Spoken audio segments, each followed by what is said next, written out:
சரி போயிட்டு வரேன், டைம் ஆகுது. என்ன வந்துட்டு உடனே கிளம்பிட்ட? சண்டே அதுமா சரி ஓனர் ஊருக்கு போயிட்டு இருந்தாங்க, வந்தாங்க. சரி அதனால ஓனர் ஊருக்கு போயிட்டு வந்துட்டாங்களா? சரி சரி. ஏதோ சாப்பிட்றதுக்குலாம் ஸ்நாக்ஸ்லாம் வேலை தராங்க, அத்தர் கித்தர்னு சொல்லி வேலை கொடுத்தாங்களா? கொடுத்தாங்களா? எனக்கு தரவே இல்லை.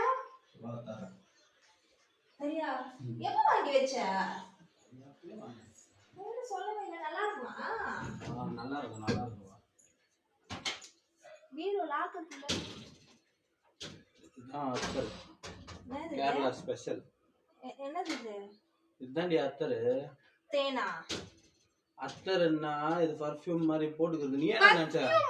ஆமா, நான் சாப்பிடுறதுக்கு ஸ்நாக்ஸ் ஏதோ குடுக்குற எடுத்து வரேன்னு நினைச்சிட்டு போனா நீ சென்ட் எடுத்து குடுக்குறியா? அப்ப அத்தர்னா உனக்கு எதுவுமே நீ தின்னால அந்த சாப்பிடுறதுன்னு தான் நினைச்சிருந்தேன். ஆமா, அத்தர் ஏதோ புதுசா சொல்லும் போது சரி கேரளா ஸ்பெஷல் ஸ்நாக்ஸ் ஏதோ நினைச்சிட்டு இருந்தேன் நானு. இந்த சென்ட் டப்பாக்கு தான் இவ்வளவு சீன் போட்டியா? கடவுளே.